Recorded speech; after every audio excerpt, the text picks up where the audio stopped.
কথাটা বাহিরের রাষ্ট্রকে বুঝিয়ে তাদের পক্ষে এনে আবার আওয়ামী লীগকে দেশে প্রতিষ্ঠা করার একমাত্র প্রচেষ্টা হলো সংখ্যালঘুকে বলির পাঠা বানাও, সংখ্যালঘুকে কুরবানির গুরু বানাও, সংখ্যালঘু মরে যাক, কিয়ামত হয়ে যাক, সমস্যা নাই, কারণ সংখ্যালঘু দিয়ে আমাদের কোনো লাভ নাই, ভারতের কোনো লাভ নাই, সংখ্যালঘু মরে গেলেও সমস্যা নাই, কিন্তু হাসিনাকে দিয়ে ভারতের লাভ আছে, ভারতের উপকার আছে।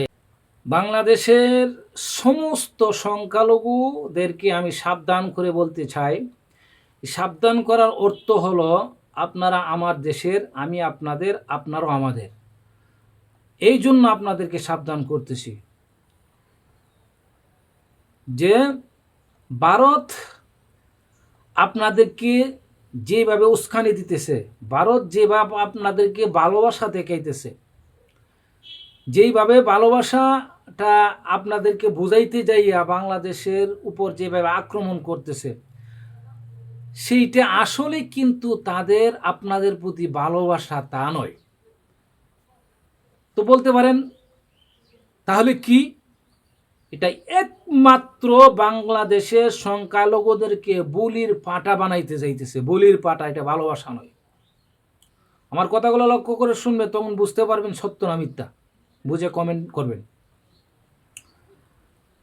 দেখেন, এটা বাংলাদেশ ভারতের চেয়ে ভিন্ন দেশ, স্বাধীন দেশ। ভারতের ভিতরে গরু খাওয়ার অপরাধে, গোস্ত খাওয়ার অপরাধে তারা মানুষ মেরে ফেলে, কোনো সমস্যা নাই। মসজিদ ভেঙ্গে চুরমার করে, মানুষ খুন করে, দাঙ্গা হাঙ্গামা করে, কোনো সমস্যা নেই, মুসলমানদেরকে মেরে ফেলে, কোনো সমস্যা নাই।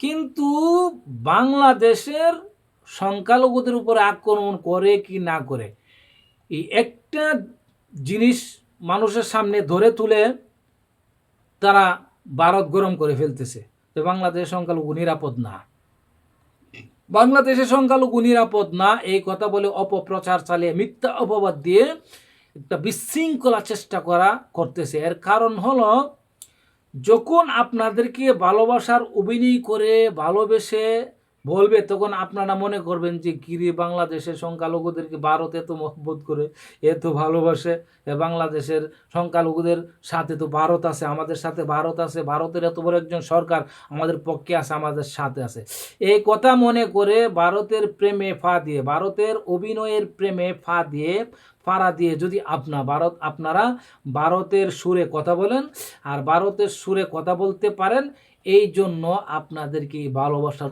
অভিনয় করতেছে। এই অভিনয়টা কইরা আপনাদেরকে ঘর থেকে বের করতেছে।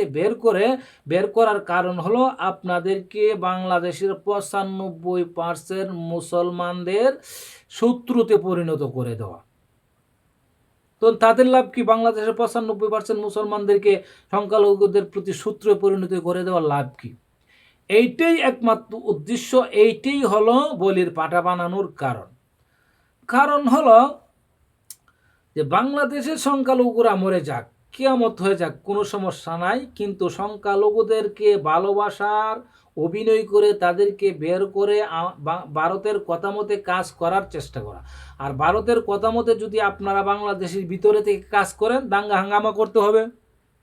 আর দাঙ্গা হাঙ্গামা যখন করবেন, বাংলাদেশের মুসলমানরা আপনাদের শত্রুতে পরিণত হবে। আর বাংলাদেশের মুসলমানরা যখন আপনাদের শত্রুতে পরিণত হবে, তখন বাংলাদেশের মুসলমানরা আন্দোলনে নামবে। আন্দোলনে নামার পরে তখন আপনাদেরকে বলবে যে আমরা তোমাদের সাথে আছি, ছাড় দিও না। তখন তোমরাও আসবে রাস্তায় নেমে আসার পরে তোমরা তো 5%, তোমরা তো আর পারবে না, তোমরা নির্যাতিত হবে। নির্যাতিত যখন হবে, তোমাদের উপরে যখন আক্রমণ হবে, আর তোমাদেরকে যখন মেরে ফেলার একটা কৌশল যেটা করছে এটা সাকসেসফুল হবে, তখন তাদের উদ্দেশ্য পূরণ হবে। উদ্দেশ্যটা কি? যে বাহিরের ভিন্ন দেশকে বোঝাতে চাইবে যে আওয়ামী লীগ সরকার ছাড়া বাংলাদেশে আর কাহারও কাছে সংখ্যালঘু নিরাপদ না।